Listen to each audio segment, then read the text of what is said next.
Derive करते हैं हम लोग, जो होगा हम लोग के लिए internal current gain. Internal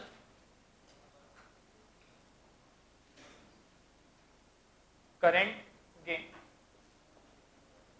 AI, ठीक है। तो हम लोग यहाँ क्या करना है, इंटरनल करंट गेन को कैलकुलेट करना है। इंटरनल करंट गेन हमको यहाँ पे कैलकुलेट करना है, ठीक है। करंट गेन का इक्वेशन लिखता हूं मैं यहाँ पे। करंट गेन क्या हो जाएगा आपके लिए, एआई बराबर होगा आपके लिए IC upon IB with minus sign, ठीक है। माइनस साइन क्यों, क्योंकि आईसी क्या है आपके लिए ये आई ई होगा, ये आपके लिए आई ई होगा, ठीक है। तो आपके लिए हो जाएगा ये I E upon I B with minus sign, ठीक है। तो आपके लिए आई क्या है यहाँ पे, टू पोर्ट करंट। आई क्या है आपके लिए, टू पोर्ट करंट है। गेन को हमेशा हम लोग लोड करंट के रिस्पेक्ट में डिफाइन करते हैं। लोड करंट और टू पोर्ट करंट का डायरेक्शन हमेशा क्या होता है आपके लिए, अपोजिट ही होता है, ठीक है। तो यहाँ पे मैं लिखता हूँ, आप देखो ध्यान से, यहाँ पे आई ई और एच एफ सी आई बी दोनों एक दूसरे के बराबर है, ठीक है। आपके लिए आई ई और एच एफ सी आई बी दोनों एक दूसरे क्या है, बराबर है, ठीक। तो मैं आई को ये लिख सकता हूँ, आई को लिख सकता हूँ मैं आपके लिए माइनस एच एफ सी आई बी, ठीक। ध्यान से लिखते रहना उसको, उसके बाद नोट कर लेना। तो ये हो गया आपके लिए H F C into I B upon I B with minus sign. तो आई बी आपके लिए हो गया कैंसल, और आपके करंट गेन की वैल्यू क्या आ गई, करंट गेन की वैल्यू आ गई आपके लिए minus H F C. Current gain की वैल्यू क्या आ गई आपके लिए, माइनस एच एफ सी, ठीक है। अब एच एफ सी की बात करते हैं। एच एफ सी क्या है आपके लिए, दूसरा नंबर है, एच एफ ई नहीं है। लास्ट केस में क्या आया था हम लोग के लिए, एच एफ ई आया था। इस केस में क्या आया है, एच एफ सी आया है। अगर आपको फिगर वो ध्यान से याद हो, आपको जो मैं टेबल बनवाया था वहां पे आपके एच एफ सी की वैल्यू कितनी थी, -51। एच एफ सी की वैल्यू कितनी थी, -51, ठीक। तो देखो आपके एच एफ सी की वैल्यू कितनी थी, -51, ठीक। एच एफ ई की वैल्यू कितनी थी, 50। एच एफ ई की वैल्यू कितनी थी, 50 थी, ठीक है। टेबल याद है आपको वाला, है ना। ये वैल्यू कितनी थी, 50 थी आपके लिए, ठीक।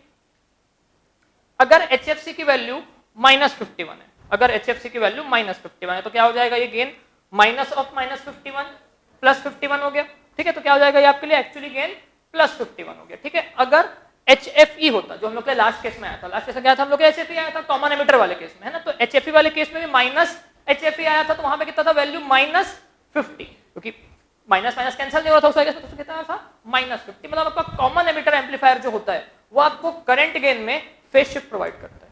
जो आपका कॉमन एमिटर एम्पलीफायर होता है वो आपके करंट गेन में फेज शिफ्ट प्रोवाइड करता है 180 डिग्री का। फेज शिफ्ट क्या होता है कल अपन देख चुके हैं। लेकिन जो आपका कॉमन कलेक्टर एम्पलीफायर होता है ना, ये आपके लिए फेज शिफ्ट प्रोवाइड नहीं करेगा, क्योंकि इसकी वैल्यू कितनी आ रही है करंट गेन की, प्लस में आ रही है। प्लस में आ रही है मतलब कोई फेज शिफ्ट नहीं है, माइनस में आ रही है मतलब -180 डिग्री का फेज शिफ्ट वहां पे है, ठीक है। 180 डिग्री -180 दोनों सेम होता है, पोजीशन दोनों का सेम होता है। कल आपने डायग्राम बनाया था मैं, है ना, पोजीशन दोनों का सेम था, ठीक। तो ये एआई की वैल्यू कितनी हो गई यहाँ पे, -HFC। अब मैं बोलता हूँ आपको HFC और HFE के बीच में रिलेशन लिखो।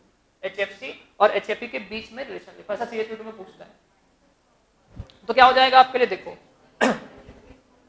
HFE इक्वल टू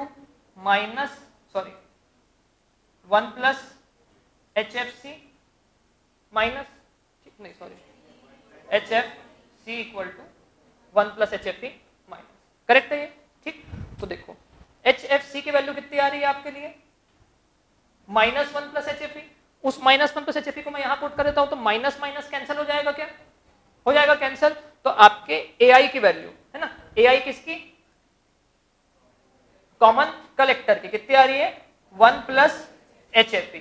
अगर आपको निकालना है एमिटर के पैरामीटर्स के हिसाब से, HFE के हिसाब से, तो आप 1 प्लस HFE करने वाले हो। अगर आपको निकालना है कलेक्टर के हाइब्रिड पैरामीटर के हिसाब से, तो आप -HFC करने, और दोनों सेम है, दोनों से आपका आंसर सेम आएगा। प्लस माइनस का केयर नहीं करना है आपको, है ना। प्लस माइनस तो अपने आप आ जाएगा। आपको मालूम है कि HFC क्या है आपके लिए, नेगेटिव नंबर है, HFE क्या है आपके लिए, पॉजिटिव नंबर है, आपको पहले से मालूम है, ठीक है। तो ये दोनों फॉर्मूले सेम है।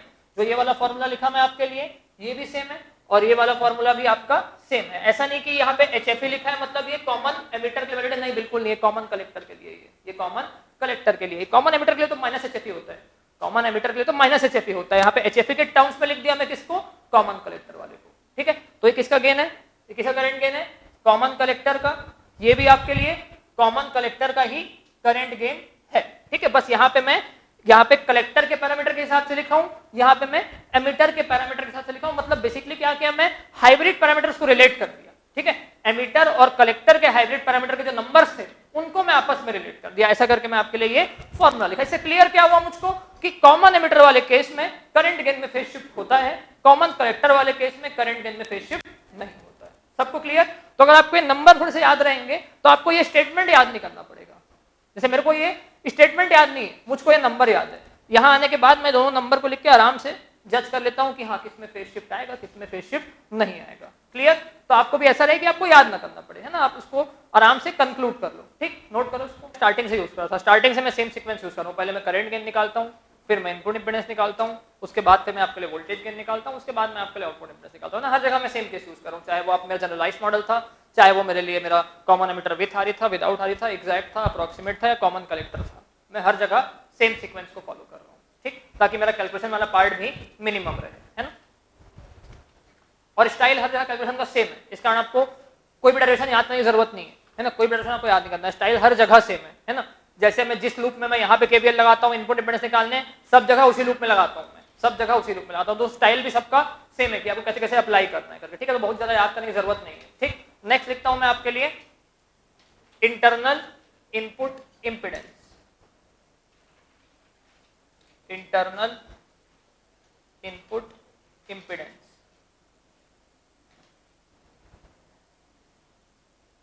आ रहा है। ठीक, इंटरनल इनपुट इंपेडेंस की बात करते हैं हम लोग। ठीक है, मैं क्या करता हूं यहाँ पे थोड़ा सा आप पे लोड वगैरह भी लगा देता हूँ, थोड़ा इमेजिनेशन आसान होगा। ये लगा दिया मैं अपने यहाँ पे सोर्स नेटवर्क। ठीक, ये सोर्स नेटवर्क भी मैं यहाँ पे कनेक्ट कर दिया, ये हो गया मेरा Vs, ये हो गया मेरा ओमेगा नॉट इक्वल टू 0, ये हो गया मेरा Rs। ठीक, और इधर लगा देता हूं मैं अपना लोड, ये हो गया मेरे लिए RL डैश। ठीक, तो यहाँ पे मैं क्या किया आपके लिए सोर्स और लोड दोनों लगा दिया। ध्यान से देखने वाली बात ये कि मैं यहाँ पे RL डैश लिखा हूं, मैं यहाँ पे RL डैश लिखा हूं। अगर मैं यहाँ पे RL लिखता, अगर मैं यहाँ पे सिर्फ RL लिखता तो मैं वहां पे कलेक्टर रेजिस्टेंस को भी ड्रॉ करता। अगर मैं सिर्फ RL लिखता वहां पे तो मैं कलेक्टर रेजिस्टेंस को भी आपके लिए क्या करता, ड्रॉ करता। लेकिन यहाँ पे मैं आपके लिए RL डैश लिखा, मतलब कलेक्टर रेजिस्टेंस इसमें इंक्लूडेड है, मतलब कलेक्टर रेजिस्टेंस क्या है इसमें इंक्लूडेड है। ठीक, तो ये हो गया मेरे लिए IL। ठीक है, लोड करें, ये हो गया मेरे लिए क्या IL। अब मैं इंटरनल इनपुट इंपेडेंस की बात करता हूँ। इंटरनल इनपुट इंपेडेंस मेरे लिए क्या होगा? ठीक है, इंटरनल इनपुट इंपेडेंस कहां से देखूंगा मुझको मालूम है ना। इंटरनल बोल रहा हूँ मतलब क्या, मेरा सोर्स नेटवर्क एक्सक्लूडेड रहेगा, मतलब मैं यहां से देखने वाला हूँ, ये होगा मेरे लिए क्या इंटरनल इनपुट इंपेडेंस। यहां से जो देखूंगा ये हो जाएगा मेरे लिए टोटल या फिर एक्सटर्नल इनपुट इंपेडेंस। ठीक है, तो आपको मीनिंग भी क्लियर है अच्छे से, है ना। और पहले बोला आपको, देखो क्या करना है, आपको बस इंटरनल पैरामीटर्स को निकालना आना चाहिए, उसके बाद तो सब सीरीज पैरेलल में मिल जाएगा। कोई अगर मैं यहाँ पे निकाल डाला RI, यहाँ पे मैं RI निकाल डाला तो ये पूरा नेटवर्क आगे कुछ बनेगा नहीं, यहाँ पे सीधा एक RI लगेगा और सब कुछ रिप्लेस हो जाएगा, है ना। तो RS प्लस RI आपके लिए क्या हो जाएगा, टोटल इनपुट इंपेडेंस। ठीक है, तो आपको टोटल वाले पार्ट का बहुत ज्यादा वरी नहीं करना है, आपको किसको देखना है, आपको इंटरनल पैरामीटर पे पूरा फोकस होना है। जो भी फॉर्मूला आ रहे हैं सब इंटरनल पैरामीटर्स के लिए आ रहे हैं। ठीक है, इंटरनल पैरामीटर्स को कैलकुलेट करने के लिए हम लोग मॉडलिंग का यूज करते हैं। ठीक है, इंटरनल पैरामीटर को कैलकुलेट करने हम लोग क्या कर रहे हैं, मॉडलिंग का यूज करते हैं। किसी का क्वेश्चन ऐसा भी हो सकता है कि सर इतना सब मॉडलिंग हम लोग कर क्यों रहे हैं, है ना, इतना हम लोग पैरामीटर डेवलप कर डाले, उसका मॉडल बना दे रहे हैं, वो तो हाइपोथेटिकल है ना। आपको सबको ट्रांजिस्टर ऐसा थोड़ी दिखता है, ट्रांजिस्टर तो भाई 3 टर्मिनल होते हैं, ऐसा थोड़ी दिखता है 2 पोर्ट नेटवर्क की तरह, है ना। तो ये मॉडलिंग कर क्यों रहे हैं, एक्चुअली ये मॉडलिंग सिमुलेशन की तरह है। ये मॉडलिंग क्या है आपके लिए, सिमुलेशन की तरह है ना। आपको हार्डवेयर में कुछ काम ना करना पड़े, इस कारण आप क्या करते हो, आप ऐसा मॉडलिंग करके देख लेते हो। ठीक है, क्योंकि अगर हार्डवेयर में एक सर्किट डिजाइन करूंगा मैं, तो मैं बार बार हिट एंड ट्रायल करूंगा, दूसरा कंपोनेंट लगा के, तो उससे बहुत सारा हमारा हार्डवेयर वेस्ट होता है, उससे बहुत सारा हमारा हार्डवेयर वेस्ट होता है। और ऐसा भी नहीं है कोई सर्किटरी आपके लिए एक सिंगल ट्रांजिस्टर से बन जाता है ना, ऐसा कोई सर्किटरी नहीं है जो आपके लिए एक सिंगल ट्रांजिस्टर से बन जाए। आपको मिलियंस ऑफ ट्रांजिस्टर लगाने पड़ते हैं। मोबाइल फोन की बात करो तो वहां पे मिलियंस ऑफ ट्रांजिस्टर लगे हुए हैं, है ना। तो उतना महंगा आपको अगर हार्डवेयर बनाना है तो आप बार बार ये नहीं चाहोगे कि आपका हार्डवेयर में इन्वेस्टमेंट हो, आप चाहोगे कि हाँ मैं मुझको पहले से ही पता है कि मुझको क्या क्या कंपोनेंट लगाने, कैसा कैसा काम करेगा। ठीक है, मुझको पहले से पता रहे कि क्या क्या कंपोनेंट कितने कितने वैल्यू के लगानी है और क्या क्या मुझको आउटपुट मिलेगा। अगर पहले से आपको इनपुट और आउटपुट पता है तो आपके लिए बहुत ज्यादा एडवांटेज होने वाला है। इस कारण हम लोग मॉडलिंग वाले पार्ट को यूज करते हैं। मॉडलिंग कुछ नहीं होता, सिमुलेशन होता है। मॉडलिंग क्या होता है आपके लिए, सिमुलेशन की तरह होता है, मतलब आप बिना हार्डवेयर में उस सर्किट को इंप्लीमेंट किए आउटपुट पता कर लेते हो। ठीक है, बिना आप उसको हार्डवेयर में इंप्लीमेंट किए ब्रेडबोर्ड वगैरह में लगा के आप इंप्लीमेंट कर डालते हो। वैसे भी आपको पता है कि पीसीबी वगैरह में अगर एक बार हम कोई कंपोनेंट लगा दिए और उसके बाद वो कंपोनेंट को निकाल दिए तो वो पीसीबी खराब हो जाता है, पता है ना आपको ये, है ना। और वीएलएसआई में वैसे भी इतना सब लफड़ा रहता है, जो आपके यहाँ सर्किटरी वगैरह बनते हैं वीएलएसआई वगैरह में, है ना, तो उसमें बहुत ही कॉम्प्लेक्स प्रोसेस होता है बनाने का सर्किटरी आपको, तो आप चाहोगे कि एक बारी बने, वहां पे कुछ हिट एंड ट्रायल ना हो, अदरवाइज आपका बहुत सारा हार्डवेयर वेस्ट हो जाएगा। इस कारण हम लोग मॉडलिंग करते हैं ना, ऐसा नहीं कि हम लोग जबरदस्ती इतना बड़ा नंबर खुद से डेवलप कर डाले, 2 पोर्ट नेटवर्क बना डाले और हम लोग किए पड़े हैं सॉल्व, ऐसा कुछ नहीं होता है ना। तो इसका भी प्रॉपर रीजन है कि आप ये सब सिमुलेशन के लिए कर रहे हैं, आपको पहले से आइडिया रहे सर्किट के आउटपुट का, ठीक। तो यहाँ पे आर आई का वैल्यू लिखता हूँ, आर आई का वैल्यू क्या होगा बोलो, आर आई का वैल्यू भी सब लोग इतना सारा केस देख चुके हैं हम लोग, V B C upon I B, ठीक है। इंटरनल इनपुट इंपीडेंस की बात कर रहा हूं, है ना, अनकंडीशनल इनपुट इंपीडेंस है, क्या है, अनकंडीशनल इनपुट इंपीडेंस है, ठीक। तो मैं क्या करता हूं, आपके इनपुट वाले नेटवर्क पे एक केवीएल अप्लाई करता हूं, ठीक है। यहाँ पे मैं आपके लिए केवीएल अप्लाई कर देता हूं, एक केवीएल अप्लाई किया यहाँ पे मैं आपके लिए, तो ये हो जाएगा आपके लिए अप्लाई केवीएल, अप्लाई केवीएल इन इनपुट साइड, ठीक। मैं वीएस को इंक्लूड क्यों नहीं कर रहा हूं, आपको ये भी मालूम है, मैं वीएस को इंक्लूड इस कारण नहीं कर रहा हूं क्योंकि मैं इंटरनल के लिए कंसर्न हूं, है ना। तो ये हो जाएगा मेरे लिए minus V B C plus I B into H I C plus B C E equal to 0। ये एक्स्ट्रा टर्म आया है, ये एक्स्ट्रा टर्म आया है। पिछले कॉमन एमिटर वाले केस में कॉमन एमिटर विदाउट आरी, कॉमन एमिटर विद आरी में वो एक्स्ट्रा वाला वैल्यू नहीं आ रहा था, ये आपके लिए बीसी कभी भी नहीं आ रहा था, ठीक है। जो भी यहाँ पे वोल्टेज सोर्स लगा था तो शॉर्ट हो जा रहा था ना आपके लिए, अप्रोक्सीमेट एनालिसिस वाले केस में वाला तो शॉर्ट हो जा रहा था, इस कारण कभी भी आपको वो थर्ड टर्म देखने को नहीं मिल रहा था। आपको क्या मिल रहा था, आपको सिर्फ ये दोनों टर्म देखने को मिलते थे और डायरेक्टली जो आपका हाइब्रिड पैरामीटर होता था वही आपके लिए इनपुट इंपीडेंस की तरह बिहेव कर देता था, है ना, दोनों केस में, आपके कॉमन एमिटर विद आरी में और विदाउट आरी, दोनों केस में ऐसे होता था, आपका HIE इनपुट इंपीडेंस आ रहा था। लेकिन यहाँ पे क्या हो गया, एक एक्स्ट्रा VC आ गया, एक एक्स्ट्रा यहाँ पे आपको VC देखने को मिल रहा है, ठीक है। अब इस VC का क्या करना है, ये इंपॉर्टेंट है, इस VC का क्या करना है। मुझको मालूम है कि जो मेरा इनपुट इंपीडेंस होने वाला है वो VBC और IB का फंक्शन होने वाला है, वो क्या होने वाला है आपके लिए, VBC और IB का फंक्शन होने वाला है। पहले वाले टर्म से कोई प्रॉब्लम नहीं है मुझको, दूसरे वाले टर्म से कोई प्रॉब्लम नहीं है, IB और HIC है ना, हाइब्रिड पैरामीटर से कोई प्रॉब्लम है नहीं, वो तो एक कांस्टेंट नंबर होता है।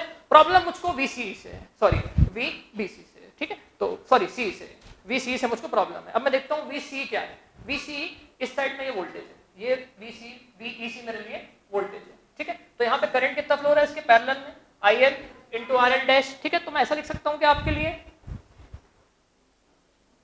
VCE equal to IL into RL dash, ऐसा लिख सकता हूं मैं, ठीक है। अगर आप ध्यान से देखो इस फिगर को तो आपका IE और IL इक्वल है मगर अपोजिट है, आपका IE और RL इक्वल है लेकिन अपोजिट है, तो इसको ऐसा लिख सकता हूं मैं आपके लिए minus IE into RL dash, ठीक है। अभी मुझको क्या चाहिए, मुझको चाहिए IB का वैल्यू, मुझको किसका वैल्यू चाहिए, मुझको IB के टर्म में चाहिए, IE नहीं चाहिए मेरे इस इक्वेशन में, IE एक्चुअली इन्वॉल्व है, ठीक है। तो आप ध्यान से देखो यहाँ पे जो आपका IE है ये HFC IB के बराबर है, ठीक। तो मैं IE को क्या कर देता हूँ यहाँ पे minus HFC IB RL dash, ऐसा लिख सकता हूँ, ठीक है, ऐसा लिख सकता हूँ। अब इसको मैं पुट करता हूँ इस इक्वेशन में, तो हो जाएगा मेरे लिए minus VBE plus IB into HIC minus HFC IB RL dash equal to 0, ऐसा लिख सकता हूं मैं, ठीक है। तो VBE क्या हो जाएगा मेरे लिए, IB HIC minus HFC minus ये हो जाएगा प्लस HFC,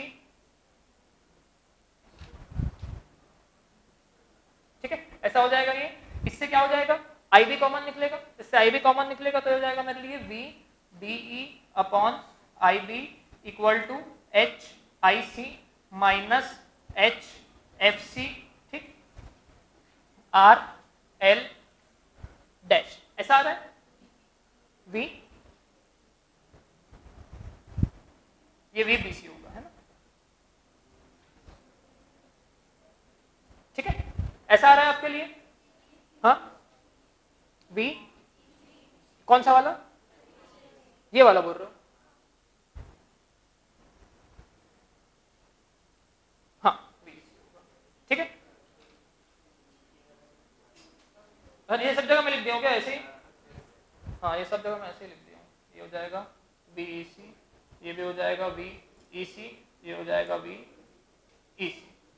ये क्वेश्चन आया आपका, ये किसका इक्वेशन है आपके इनपुट इंपीडेंस का इक्वेशन है, ठीक है, ये इनपुट इंपीडेंस का इक्वेशन आ गया। अब देखना यार आपके लिए HIC minus HFC RL dash, ये करेक्ट है ना, ये आपके लिए करेक्ट एक्सप्रेशन है इनपुट इंपीडेंस का। लेकिन यहाँ पे जो पैरामीटर्स इन्वॉल्व है ये कलेक्टर वाले पैरामीटर्स इन्वॉल्व है, जो आपके हाइब्रिड पैरामीटर है सारे कलेक्टर कॉमन कलेक्टर वाले पैरामीटर। लेकिन आपको मालूम है सबके बीच में रिलेशन भी एग्जिस्ट करता है, सबके बीच में आपके लिए रिलेशन भी एग्जिस्ट करता है, ठीक है। रिलेशन एग्जिस्ट करता है मतलब क्या, HIC और HIE के बीच में रिलेशन होता है, ठीक है, HFC और HFE के बीच में रिलेशन होता है। अगेन आपके लिए रिलेशन डिराइव करना थोड़ा सा टफ है अगर आपको टेबल याद नहीं है तो, है ना। तो अगर आपको टेबल याद है तो आपके लिए बहुत छोटी सी बात है, आप उस टेबल को याद करो जहां पे हम लोग HIC लिखते हैं, HIC को कितना लिखते हैं हम लोग 1100 ओम, HIE को भी हम लोग 1100 ओम लिखते हैं, मतलब HIC और HIE सेम होता है, HIC और HIE क्या होता है मेरे लिए सेम होता है, तो HIC इक्वल टू HIE होगा कंफर्म, ठीक है। कैसे पता चला हमको, टेबल से पता चला, है ना, हमको टेबल से, टेबल याद है तो आप तुरंत पता कर डालोगे, ठीक। अब देखो आप HFC और HFE के बीच में रिलेशन आप निकाल चुके हो, ठीक है। क्या होगा आपके लिए HFC equal to minus 1 plus HFE, ठीक है। तो आपके लिए क्या हो जाएगा ये HFC equal to minus 1 plus HFE। तो ये जो एक्सप्रेशन निकाला हूं ये क्या है in terms of CC parameters, CCH parameters. अब मैं रिप्लेस करता हूं, अब मैं इसको रिप्लेस करता हूं अपने कॉमन अमीटर के पैरामीटर से, ठीक। तो कॉमन अमीटर के पैरामीटर से रिप्लेस किया तो ये हो जाएगा आपके लिए HIE। अब देखो माइनस HFC है और तो ये कितना हो जाएगा प्लस 1 प्लस HFE हो जाएगा, तो ये क्या हो गया आपके लिए plus 1 plus HFC HFE RL dash, ये हो गया आपका RN किसके टर्म्स में कॉमन अमीटर के टर्म्स में। तो कॉमन अमीटर के पैरामीटर से भी मैं इसको लिख डाला, तो क्या होगा अगर यहां तक क्वेश्चन आ रहा है तो सबसे बनेगा, लेकिन यहां से यहां जाने बोल रहे हैं तो किसी से नहीं बनेगा। रीजन क्या है कि इसको डिराइव करने का ना बहुत लंबा फॉर्मूला होता है, जैसे आपको भी बोल दिया कि आप बताओ भाई प्रूफ करके बताओ मुझको HIC और HIE क्या होता है, दोनों इक्वल होता है कि नहीं होता, सबको भी प्रूफ करने बोल दिया ना। हम लोग आगे करेंगे जब हम लोग तीनों पैरामीटर खत्म हो जाएगा, कन्वेंशनल मेथड की बात करूंगा जब मैं, तो वहां पे क्या करना पड़ेगा आपको एक मॉडल ड्रॉ करना पड़ेगा कॉमन अमीटर वाला, एक मॉडल ड्रॉ करना पड़ेगा आपको कॉमन कलेक्टर वाला, फिर आपको दोनों का 2 पोर्ट इक्वेशन लिखना पड़ेगा, उसके बाद आपको एलिमिनेट वगैरह करके लाना पड़ेगा ये आंसर, है ना। तो वो बहुत टफ होगा। तो अगर आपको वो टेबल याद है तो आप तुरंत टेबल ड्रॉ करो, है ना, वहां पे टेबल ड्रॉ करो, नहीं तो सीधा HIC इक्वल टू HIE ऐसा आप तुरंत लिख दो वहां पे ना, तो आपको टेबल आया तो आपको बहुत अच्छे से याद रहेगा, ठीक है। दोनों फॉर्मूले सेम है, दोनों से आंसर आपका हमेशा क्या आएगा सेम ही आएगा, ठीक। तो ये क्या है in terms of CE hybrid parameters,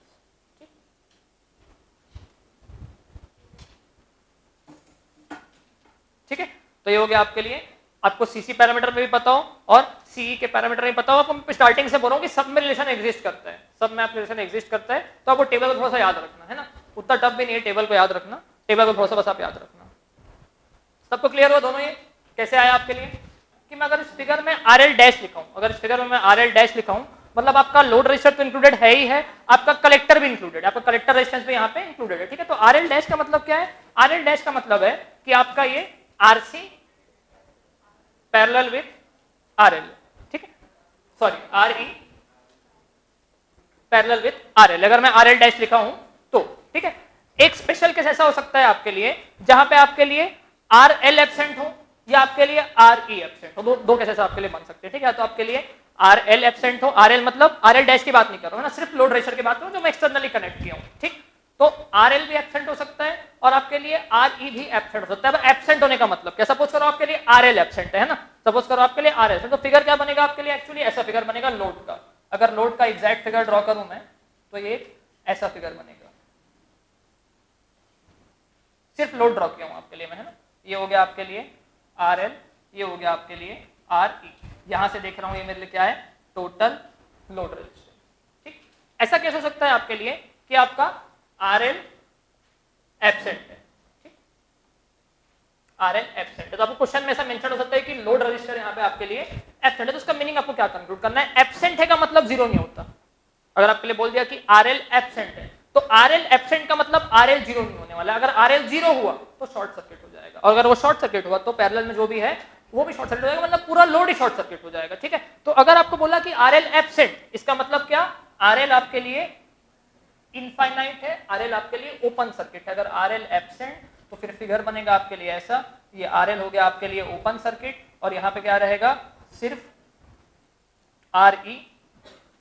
यहां से आप देखोगे तो आपको क्या दिखेगा, यहां से दिखेगा आपको लोड रजिस्टर का वैल्यू, जो एक्चुअली क्या था, जो एक्चुअली आपके लिए RE पैरेलल विथ RL था, लेकिन RL एब्सेंट मतलब इंफिनिटी पैरेलल विथ RE, इसका इक्विवेलेंट क्या आएगा, RE। और वैसे भी आपको यहाँ से कितना रेजिस्टेंस दिख रहा है, RE दिख रहा है, तो आपको RL एब्सेंट का मीनिंग भी क्लियर हो। अगर आपको बोल रहा है कि वो RE एब्सेंट, अगर आपको बोल दिया वो RE एब्सेंट, RE एब्सेंट का मतलब क्या है, RE इक्वल टू इंफिनिटी।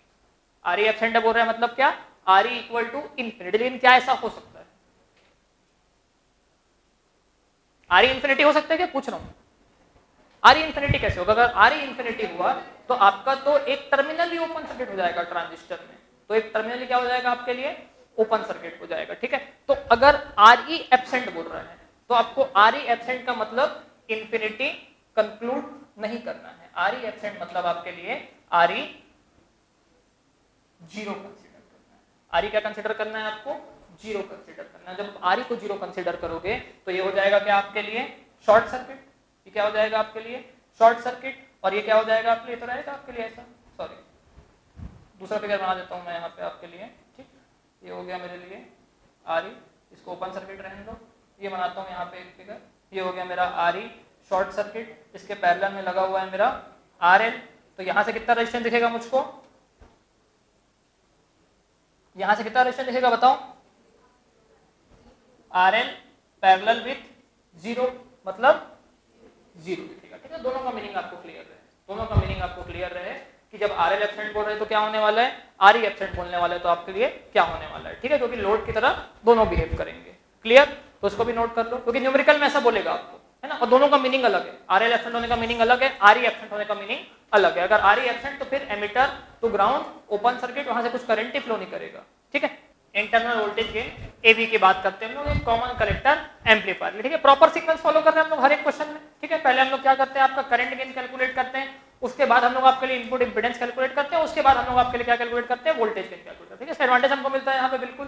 तो वोल्टेज गेन की वैल्यू क्या होती है एक्चुअली आपके लिए, AB की वैल्यू क्या होती है आपके लिए, AI into RL upon RI, ऐसा होता है हमारे लिए वैल्यू। ठीक है, तो आप ध्यान से याद करो, यहाँ पे आपके AI की वैल्यू कितनी आई थी, AI की वैल्यू आपके लिए कितनी आई थी बताओ, HFC के बराबर आई थी। ठीक, माइनस साइन था यहाँ पे आपके लिए, किसके टर्म्स में आई थी, ये कलेक्टर वाले पैरामीटर के टर्म्स में आई थी। ठीक, अगर मैं बात करूं आपके लिए AI की एमीटर वाले पैरामीटर के साथ, तो कितना आया था ये आपके लिए 1 प्लस HFE। ठीक, ये आया था आपके लिए एमीटर वाले पैरामीटर के हिसाब से। अगर मैं बात करूं आपके लिए RI की, तो RI कितना आया था आपके लिए HIC minus HFC RL dash, ये आया था आपके लिए RI का वैल्यू। क्लियर, अब देखो यहाँ पे RI का वैल्यू कितना आया था एमीटर के टर्म्स में, HIE plus 1 plus HFE RL dash, ये आया था आपके लिए इनपुट इंपीडेंस एमीटर के पैरामीटर के टर्म्स में। ठीक है, एमीटर के हिसाब से ये आया था। अब मैं पुट करता हूं वैल्यू इसकी, AB की वैल्यू क्या हो जाएगी 1 प्लस HFE, है ना, मैं एमीटर वाले टर्म्स में पुट कर रहा हूं। AI की वैल्यू कितनी हो जाएगी आपके लिए 1 plus HFE into RL dash. ठीक है, इसको टोटल हम लोग मान लेते हैं। ठीक है, लोड मान ले टोटल हम लोग, इंटरनल मानो RL, कोई दिक्कत नहीं। ठीक, तो ये हो गया मतलब RL। ठीक, अब देखो आपका डिनोमिनेटर में क्या आएगा, RI आएगा। RI क्या होता है आपके लिए HIE। ठीक, इसको लिख लेता हूं मैं HIE plus 1 plus HFE RL dash. यहाँ पे RL डैश लिख के रखा हूँ, यहाँ पे RL लिख के रखा हूँ। तो एक्चुअली हम लोड को दोनों मान सकते हैं हम, क्योंकि पैरेलल में लगा हुआ है, RC लगा हुआ है आपका और RL लगा हुआ है आपका पैरेलल, सॉरी RE और RL कहाँ लगा हुआ है आपका पैरेलल में, तो दोनों जगह वोल्टेज तो सेम होने वाला है, तो लोड को हम मान सकते हैं RL हो या RL डैश हो, हम एक ही चलेगा हम लोग। ठीक है, ये आपके लिए RL मान लो, दोनों में RL डैश मानो, दोनों में RL डैश मानो, दोनों में RL मानो। ठीक है, अब इस नंबर को देखो, इस नंबर में देखो एक आपके लिए HIE की वैल्यू कितनी होती है 1100 ओम। HIE की वैल्यू कितनी होती है 1100 ओम, ठीक है। 1 प्लस HFE की वैल्यू कितनी हो जाएगी 51 हो जाएगी। 1 प्लस HFE की वैल्यू कितनी हो जाएगी 51 हो जाएगी, ठीक है।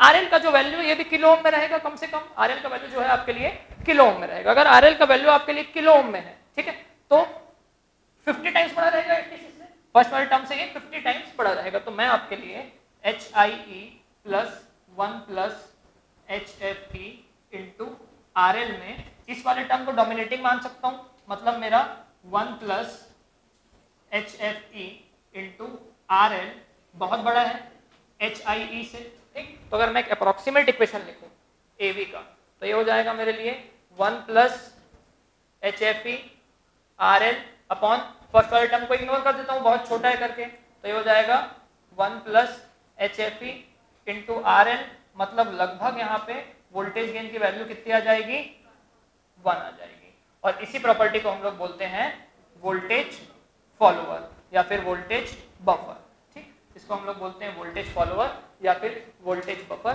क्योंकि वोल्टेज गेन की वैल्यू एक कॉमन कलेक्टर एम्पलीफायर के लिए कितनी होती है 1 के आसपास होती है। इसका मतलब क्या है, एक कॉमन कलेक्टर एम्पलीफायर आपके लिए वोल्टेज सिग्नल को एम्पलीफाई नहीं कर सकता। एक कॉमन कलेक्टर एम्पलीफायर आपके लिए कभी भी वोल्टेज सिग्नल को एम्पलीफाई नहीं कर सकता, ठीक है। सिर्फ आपके लिए करंट को एम्पलीफाई करेगा, जो सोर्स से करंट निकल रहा है, जो यहाँ से करंट निकल रहा होगा ना IS, इसको ये एम्पलीफाई कर देगा। ये जो सोर्स है VS, इसको एम्पलीफाई नहीं कर पाएगा। आउटपुट में जो वोल्टेज आएगा, मतलब जो आपका आउटपुट वोल्टेज आएगा, वो लगभग इनपुट वोल्टेज के बराबर ही आने वाला है, ठीक है। इस कारण हम लोग क्या बोलते हैं, आपके एक कॉमन कलेक्टर एम्पलीफायर को वोल्टेज फॉलोअर बोलते हैं, ठीक है। तो सारे एम्पलीफायर से आपका वोल्टेज फॉलोअर बनता है, सारे एम्पलीफायर से क्या बनता है आपका वोल्टेज फॉलोअर बनता है, ठीक है। अगर मैं बात करूं आपके लिए मॉसफेट जेफेट एम्पलीफायर की, तो वहां पे कॉमन ड्रेन एम्पलीफायर आपके लिए वोल्टेज फॉलोअर बन जाता है, ठीक है। अगर मैं ऑप एम्प की बात करूं तो ऑप एम्प में भी आपका एक यूनिटी फीडबैक के साथ वोल्टेज फॉलोअर बनता है। ऑप एम्प शायद मैक्सिमम लोग नहीं पढ़े होंगे, 5th सेमेस्टर में रहता है ऑप एम्प वगैरह, है ना। तो वोल्टेज फॉलोअर हर एम्पलीफायर से बनता है, ठीक है। करंट फॉलोअर भी बनता है। करंट फॉलोअर, जब इनपुट और आउटपुट करंट एक दूसरे के इक्वल हो जाएंगे तो वो करंट फॉलोअर बन जाएगा। जब आउटपुट और इनपुट वोल्टेज एक दूसरे के इक्वल हो जाएंगे तो आपके लिए वो वोल्टेज फॉलोअर बन जाएगा। मतलब अगर आपका गेन 1 आ रहा है, अगर आपका गेन 1 आ रहा है तो आपके लिए वो फॉलोअर सर्किट बन जाता है। क्या बन जाता है आपके लिए वो फॉलोअर सर्किट। मतलब इसकी टेंडेंसी ही नहीं है कि ये वोल्टेज को एम्पलीफाई करे। एडवांटेज क्या है, अब आपके लिए एडवांटेज क्या है कि ये वोल्टेज फॉलोअर बन गया। क्या ये 1 होने से हमको कुछ प्रॉफिट हो रहा है या हमको लॉस हो रहा है, बताओ जरा। प्रॉफिट है कि लॉस है?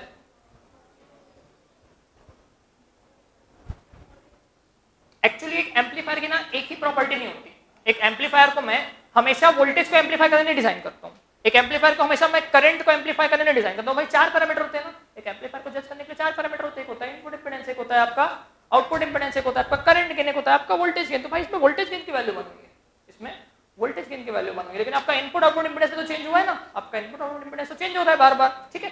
तो वोल्टेज फॉलोअर का एडवांटेज ये होता है कि आप दो नेटवर्क के बीच में, आप दो नेटवर्क के बीच, सपोज करो आपके लिए दो नेटवर्क कनेक्टेड है, ठीक है। कोई भी एक नेटवर्क मान लो आप ऐसा, ये हो गया आपके लिए एक, अच्छा जो ठीक है, एक लास्ट प्रॉपर्टी और डिराइव करते हैं, फिर मैं आपको इससे इंपेडेंस मैचिंग करके दिखा दूंगा, है ना। तो एक लास्ट प्रॉपर्टी और डिराइव कर लेते हैं, इसको नोट कर लिया क्या, इसको नोट कर लो। उसके बाद प्रॉपर इंपेडेंस मैचिंग करके देखना है कि AV1 से हम लोग को एडवांटेज क्या है, ठीक है। कॉमन एमिटर वाले केस में R0 की वैल्यू कितनी आई थी, इनफाइनाइट, विथ RE में भी, विदाउट RE में भी। रीजन क्या था इनफाइनाइट आने का, क्योंकि आपका जो इनपुट नेटवर्क था वो सोर्स फ्री नेटवर्क बन रहा था। क्या यहाँ पे आपका input network source free network बनेगा, नहीं बनेगा यहाँ पे आपका input network source free network, ठीक है। लेकिन आपको क्या करना है, यहाँ पे इनपुट आउटपुट इंपेडेंस की वैल्यू लिखनी है। तो आउटपुट इंपेडेंस की वैल्यू क्या हो जाएगी आपके लिए, VEC upon IE when VS equal to 0। VS equal to 0 मतलब क्या, सारे के सारे इंडिपेंडेंट सोर्स आपके 0 हो जाए। तो इंडिपेंडेंट सोर्स बस एक ही है यहाँ पे, इंडिपेंडेंट सोर्स यहाँ पे एक ही है, ठीक। तो इसको कर देता हूँ मैं 0 कर देता हूँ, मतलब इसको मैं शॉर्ट सर्किट कर देता हूँ, ठीक। तो इसको मैं कर दिया शॉर्ट सर्किट आपके लिए, ये कर दिया इसको मैं शॉर्ट सर्किट, ठीक। इसको जब शॉर्ट सर्किट किया तो ये नेटवर्क पे यहाँ पे कोई सोर्स बच रहा है क्या, बच रहा है, VEC बचा रहा है यहाँ पे, ठीक है। VEC को क्यों शॉर्ट सर्किट नहीं कर रहा हूँ, क्योंकि ये डिपेंडेंट सोर्स है, ठीक है। डिपेंडेंट सोर्स को कभी भी थेवेनिन वोल्टेज में, थेवेनिन रेजिस्टेंस निकालने के लिए हम लोग शॉर्ट नहीं करते हैं या 0 नहीं करते हैं, ठीक है। डिपेंडेंट सोर्स, आपको आइडिया रहे कि वो क्या है आपके लिए, डिपेंडेंट सोर्स है, ठीक। तो मैं क्या करता हूँ आपके लिए, वैल्यू लिखता हूँ आपकी VEC बाय IE की, ठीक। तो आपको मालूम है पहले से कि आपका VEC और IE के बीच में रिलेशन एग्जिस्ट कर रहा है, ठीक है।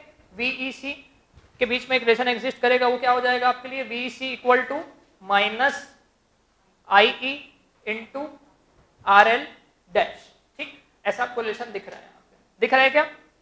ठीक है, VEC equal to minus I E into R L dash. ठीक है, तो वीईसी अपॉन आई ई कितना हो जाएगा आपके लिए? Minus are L dash. बताओ ये करेक्ट है क्या?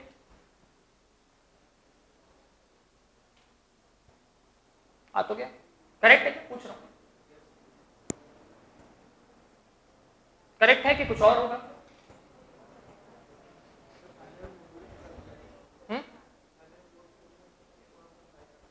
किसको रिमूव करते हैं?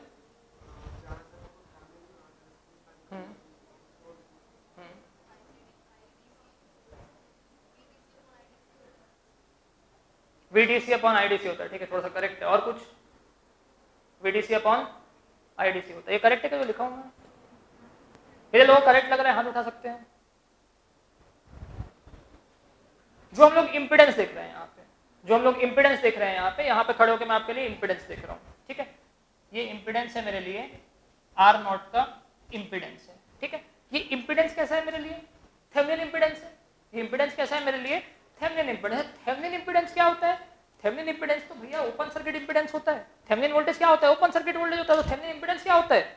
ओपन सर्किट होता है। तो भाई मेरे को यहाँ पे ओपन करना पड़ेगा इसको। मैं इसको यहाँ से ओपन किया। ठीक, जब इसको ओपन किया तो यहाँ पे मैं लगाऊंगा एक टेस्ट वोल्टेज VDC। ठीक, और यहाँ से जो करंट फ्लो होगा वो IE फ्लो नहीं होगा, वो होगा आपके लिए IDC। और VDC बाय IDC के रेशो को बोलूंगा मैं आपके लिए क्या? R not. ठीक है, तो ये जो यहाँ पे किया था ये गलत था, ये आपके लिए गलत था, क्योंकि यहाँ पे मैं थेवेनिन इंपिडेंस देख ही नहीं रहा था। यहाँ पे तो मैं थेवेनिन इंपिडेंस देख नहीं रहा था। इससे बाकी वाले केस में भी देखो आप, मैं निकाल दिया था, लेकिन आपके लिए वहां पे मैं लोड को इंक्लूड नहीं किया था। यहाँ पे मेरा लोड इंक्लूडेड था, यहाँ पे मेरा लोड आपको दिख रहा था, है ना? तो एक्चुअली हम जो लिखे, ये क्वेश्चन जो लिखे, अब ऐसा भी किसी को ना लगे कि ये केवीएल के साथ तो करेक्ट है, केसीएल के साथ तो करेक्ट है ना ये। तो जो मैं इंपिडेंस लिखा हूं ना यहाँ पे, ये VC बाय IE, ये एक्चुअली आपका लोड इंपिडेंस है। ये एक्चुअली आपका लोड इंपिडेंस है, जिसको मैं यहाँ खड़े होकर देखता। अगर मैं यहाँ से खड़े होकर देखूं तो बिल्कुल ये दिखेगा। अगर मैं यहाँ से खड़े होकर देखूं तो बिल्कुल सामने मुझको RL लगा हुआ दिखता, लेकिन मैं तो RL को इंक्लूड ही नहीं कर रहा हूँ। मैं तो RL के आगे खड़े होकर आगे देख रहा हूँ ना। क्लियर हुआ सबको?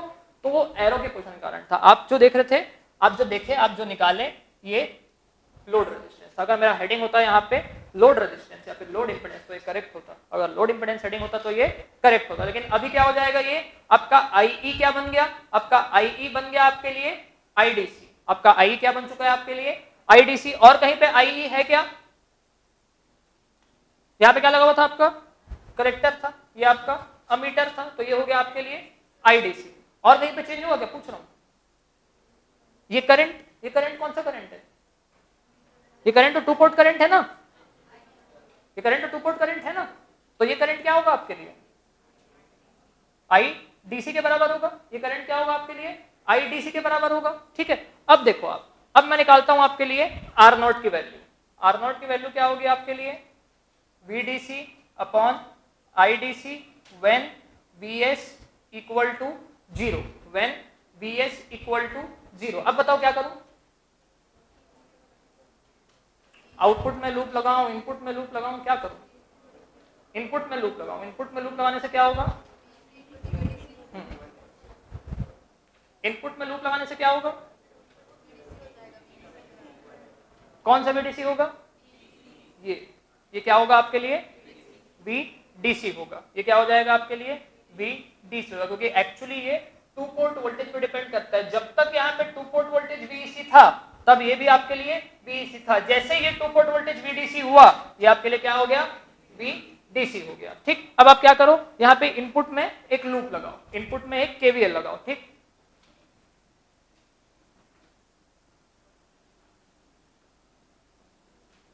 अप्लाइंग KVL इन इनपुट। ठीक है, तो यहां से कितना करंट फ्लो हो रहा है आपके लिए? IB करंट फ्लो हो रहा है आपके लिए यहाँ पे। ठीक है, तो IB करंट फ्लो हो रहा है, तो ये हो जाएगा आपके लिए IB into HIC plus IB into RS plus VDC equal to 0। ठीक है, तो आपके लिए VDC की वैल्यू कितनी हो जाएगी? Minus I B into R S plus H I C, ठीक है, हो गया आपके लिए एच आई सी। तो आपके आई बी की वैल्यू कितनी आई, आपकी आई बी की वैल्यू आ गई minus V D C by R S plus H I E, ठीक है। अब देखो आप, आपका आईडीसी किसके बराबर है, आपका IDC H F E into I B के बराबर है, आईडीसी और H F E I B same है, ठीक।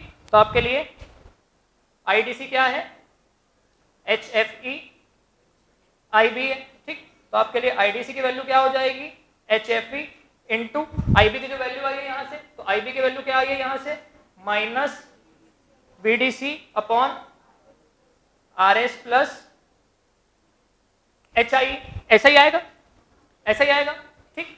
इस इक्वेशन में वीडीसी और आईडीसी का रेशो निकल जाएगा क्या, इस इक्वेशन से आपका वीडीसी और आईडीसी का रेशो निकल जाएगा, ठीक है। तो आपके लिए यहां से निकल गया वीडीसी अपॉन आईडीसी का रेशो, तो ये क्या हो जाएगा आपके लिए are S plus H I E upon H F ई और एक माइनस साइन आएगा,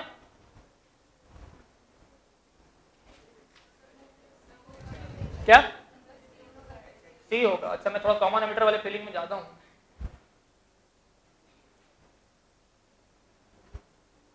ठीक है। तो ये आ गया क्या आपके लिए आउटपुट इंपिडेंस की वैल्यू। कैसे निकाले, क्लियर हुआ आपको, ऐसा क्यों करना पड़ा मेरे को, क्योंकि इनपुट में सोर्स अवेलेबल था, इनपुट में क्या था मेरे लिए यहाँ पे सोर्स अवेलेबल था। इससे पहले वाले केस में तो ये दोनों केस में सोर्स फ्री नेटवर्क बना था, अपने आप यहाँ से करंट जीरो, अगर ये करंट जीरो तो ये करंट भी जीरो, ये करंट जीरो मतलब ये करंट जीरो, ये करंट जीरो मतलब वीडीसी डिवाइडेड बाय जीरो, तो इन्फिनिटी आ रहा था। लेकिन अब इन्फिनिटी नहीं आ रहा है, अब आपके लिए इन्फिनिटी नहीं आ रहा है, ठीक है। अब क्या बन रहा है आपके लिए आउटपुट इंपिडेंस का वैल्यू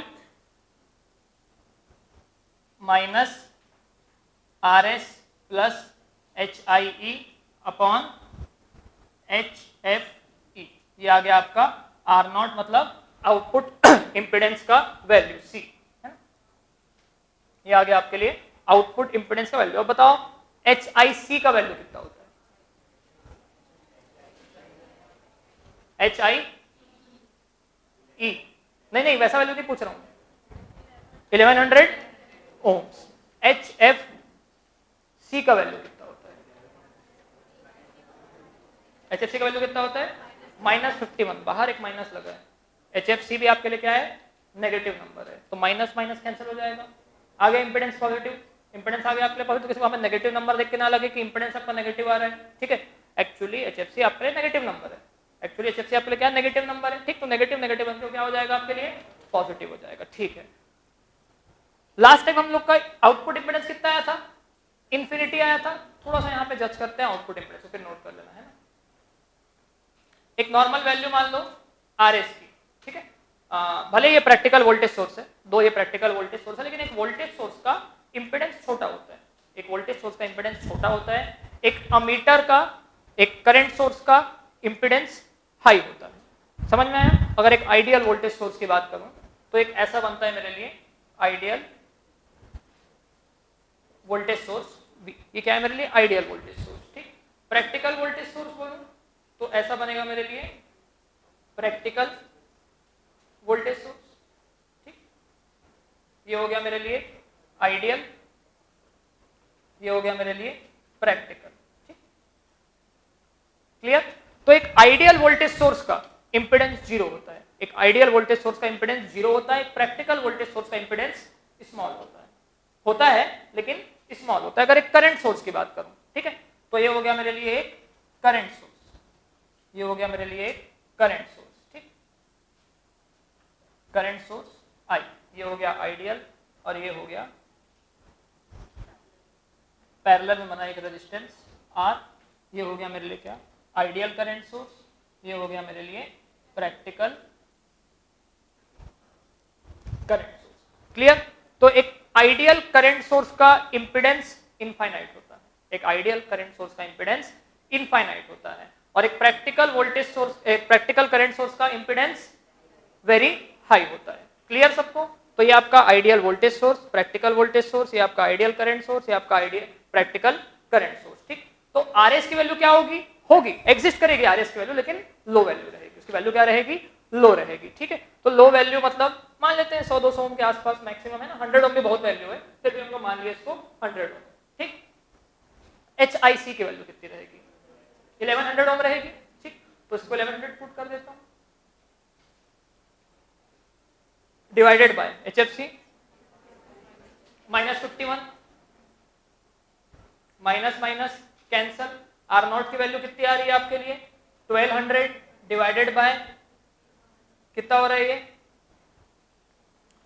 22 के आसपास, 22 के आसपास होगा, है ना? बताओ कैलकुलेटर से कैलकुलेट करके, 20 से 22 के बीच में होगा लगभग 23.52 ओम। तो अगर एक आउटपुट इंपिडेंस की बात करूं, एक कॉमन कलेक्टर एम्पलीफायर के आउटपुट इंपिडेंस की बात करूं तो कितना आ रहा है? 20 से 24 ओम के आसपास आ रहा है। लास्ट केस में कितना आ रहा था? कॉमन एमिटर वाले केस में इनफाइनाइट आ रहा था या फिर हाई आ रहा था, इनफाइनाइट आ रहा था या फिर आपके क्या आ रहा था? हाई आ रहा था। तो इस एम्पलीफायर में स्पेशल क्या हुआ? इस एम्पलीफायर में ये हुआ कि आपका आउटपुट इंपिडेंस बहुत कम हो गया। कॉमन कलेक्टर एम्पलीफायर का आउटपुट इंपिडेंस लो होता है, ये लो वैल्यू है। ये क्या है आपके लिए? लो वैल्यू है। एक कॉमन एमिटर एम्पलीफायर का आउटपुट इंपिडेंस हाई होता है या इनफाइनाइट होता है? ठीक, तो आपको डिफरेंस दिखा दोनों के बीच में। एक कॉमन एमिटर एम्पलीफायर आपके लिए वोल्टेज सोर्स को भी एम्पलीफाई कर लेता है, करंट को भी एम्पलीफाई कर लेता है, लेकिन आपका एक कॉमन कलेक्टर सिर्फ करंट को एम्पलीफाई करता है, वोल्टेज को एम्पलीफाई नहीं कर पाता है। तो क्लियर हो आपको सारे मीनिंग? तो आपके लिए कॉमन कलेक्टर सोर्स में एक गेन को 1 निकालना इंपॉर्टेंट है, और आपके लिए ये आउटपुट इंपिडेंस वाला कैलकुलेशन भी इंपॉर्टेंट है, क्योंकि यहाँ पे आपके लिए सोर्स फ्री नेटवर्क नहीं बचता है। यहाँ पे आपके लिए सोर्स फ्री नेटवर्क नहीं बचता है। क्लियर? तो आपको ये क्लियर रहे कॉमन कलेक्टर में। कॉमन कलेक्टर वाला पार्ट सबसे स्पेशल रहेगा। कॉमन एमिटर सब लोग पढ़ के जाते हैं, कॉमन एमिटर सब लोग पढ़ते हैं। कॉमन कलेक्टर आएगा तो आइडिया नहीं रहेगा लोगों को, है ना? कॉमन बेस भी, कॉमन बेस कोई पढ़ के नहीं आता एक्चुअली, है ना? कॉमन एमिटर ही लगता है सबको, कॉमन एमिटर ही होता है करके, लेकिन प्रोबेबिलिटी मैं तो बोलूंगा इक्वल है। एग्जाम में आने की प्रोबेबिलिटी इक्वल। सबको समझ में आया वाला कैलकुलेशन अच्छे से, है ना? अपन जो निकाले थे वो क्या था? लोड रेजिस्टेंस था। हम जो अपन निकाले थे मैथमेटिकली गलत नहीं था, मैथमेटिकली करेक्ट था। ये वैल्यू क्या है आपके लिए? लोड रेजिस्टेंस की वैल्यू है। ये वैल्यू किसकी वैल्यू है? Load resistance. अगर मैं यहां से खड़े होकर देखता लोड, तो मुझको यहाँ पे लोड दिखता, लेकिन अपोजिट देख रहा हूं तो मुझको क्या दिख रहा है? Output impedance. तो एरो आपके लिए इंपॉर्टेंट है। आपको लोड पहले ही बताया होगा मैं एक बार, लोड रेजिस्टेंस देखना। सबको क्लियर होगा कैलकुलेशन ये वाला? ठीक है, थेवेनिन रेजिस्टेंस देख रहे हैं हम लोग, है ना? हमारे में आरएल इंक्लूडेड नहीं है। क्लियर? सबको समझ में आया ना फोर्थ वाला कैलकुलेशन? ओके, नोट करो उसको।